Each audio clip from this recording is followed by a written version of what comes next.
Mr Deputy Speaker. I rise today to highlight the importance of the Australian arts sector to our economy, our community and indeed our national identity. I thank the House of Representatives Standing Committee on Communication and the Arts for their report entitled Sculpting a National Cultural Plan, Igniting a Post-COVID Economy for the Arts. I extend a special thanks to the member for Mallee for her work this year in chairing this inquiry and the member for Lyon for his work over the 2 years prior. These members and other members of the committee, and I'd like to acknowledge the member for Moncrieff for her extraordinary contribution because of her personal and professional experience in the arts, alongside the Secretariat who have enthusiastically supported us and to have overseen the development of informed and specific recommendations going forward to help the arts sector and its success. Mr Deputy Speaker, support for the arts is not only a cultural imperative, it's an economic one. Australia's artistic output gives enormous value to our society, enriching our lives and creating an economic boost from domestic and international spending. The arts are a broad industry with a range of skills and talents making up a rich landscape of creative artists and workers.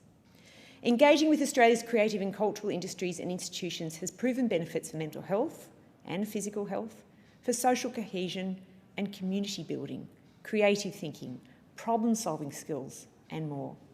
The benefits which flow from a healthy arts industry have never been needed more keenly than right now as Australia emerges from living with the COVID public health emergency.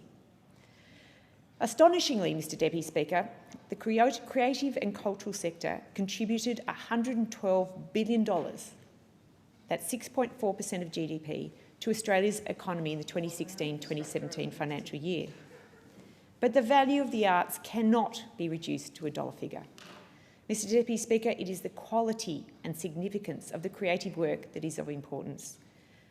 The arts weave into our lives each and every day, almost without us knowing it, whether it's a moving film, a beautifully designed building, or simply an elegant teacup. The arts stimulates our mind and our imagination. The arts provide everyday lives with moments of beauty. These last 2 years have resulted in a great impost on the arts. The restrictions imposed by COVID have been incredibly painful. All this at a time when we've needed the arts more than ever to help us through the crisis. In my electorate of Higgins, museums, festivals and libraries have all closed. Clubs and pubs, the thriving venues for bands, comedians and other performers remain shut. Theatres are empty. This all leaves a big gap in the lives and hearts of our community and a major impact on the bottom line of those businesses. Now, those local businesses have told me how grateful they have been for JobKeeper, for the local employees, but also for the significant investment by the Morrison government in the creative and cultural industries to help them through COVID. Mr Deputy Speaker, last year I had the opportunity to meet with a new approach, a new independent think tank advocating for the Australian arts and culture sector. Chair of a New Approaches reference group, Mr Rupert Meyer AO, together with Program Director Kate Fielding, highlighted the unique challenges facing the arts sector, and particularly in light of the emerging COVID crisis.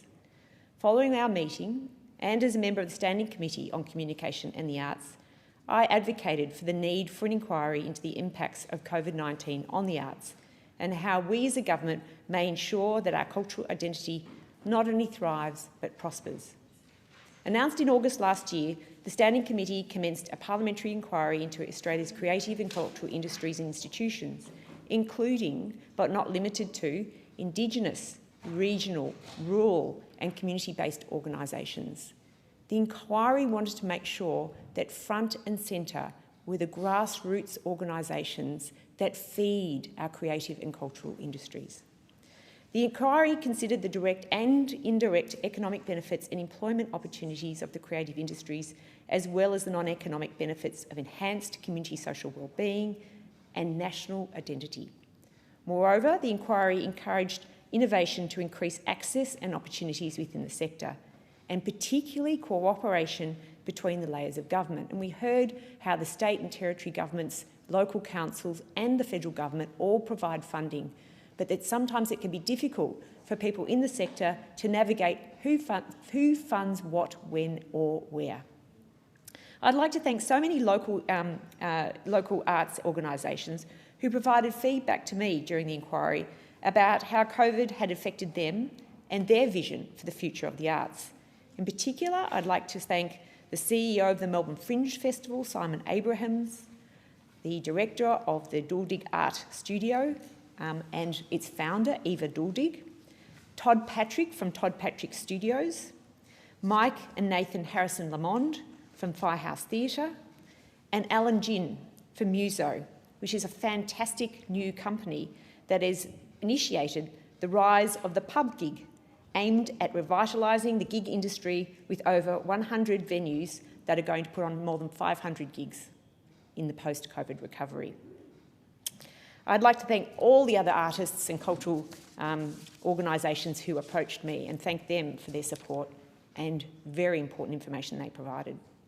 Mr Deputy Speaker, the committee made numerous recommendations towards ensuring that the post-COVID economy for the arts will be strong and vibrant. These 22 recommendations serve to ensure that the arts sector is held in the highest esteem and front and centre for a strong economic recovery as a future key industry within Australia. But I'd like to highlight a number of these recommendations. The first one is Recommendation 1, which is for the development of a national cultural plan to assess the medium and long-term requirements of the sector in light of the short and long-term impacts of COVID-19. Now, I believe, Mr Deputy Speaker, that this is akin to what has happened for the sports sector, with a Sports 2030 providing a national plan that brings together the different sectors and provides a strategic intent. We know that the arts sector works very well together, but I'd like to see better cooperation across the different levels of funding, federal, state and territories and local government, and I'd like to see better coordination between regional sectors and grassroots community sectors and other city-based major institutions. Recommendation 2 supports this by suggesting liaising of all levels of government together to develop and administer strategies to grow cultural and creative industries.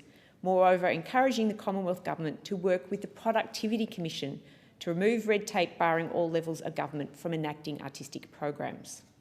Recommendation 3 is a very important recommendation because it seeks to create a national centre of Indigenous culture and arts of Aboriginal and Torres Strait Islander peoples, ensuring that Indigenous communities and bodies are represented in this way. I'd also like to mention the creation of an app that contains information regarding current artistic and cultural events in consultation with peak tourism and government bodies. We all know how helpful it can be to have an easy entry point for people to find this information. And in fact, there's a plethora and flourishment of these sorts of apps that are becoming much easier for people to access information, and I really encourage this recommendation. There are 2 more that I particularly like in our set of recommendations that I'd like to note, and the first one is a local artistic champions program that will see young and up-and-coming artists, musicians, authors, filmmakers and more have access to grants to support the development of their artistic abilities, whether this is by attending competitions or undertaking further courses.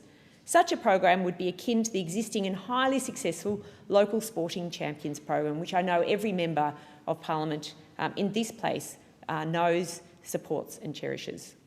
Another of the very useful and practical recommendations is the establishment of a musical access assistance program that will help see students in low socioeconomic, rural and regional areas given greater access to musical studies.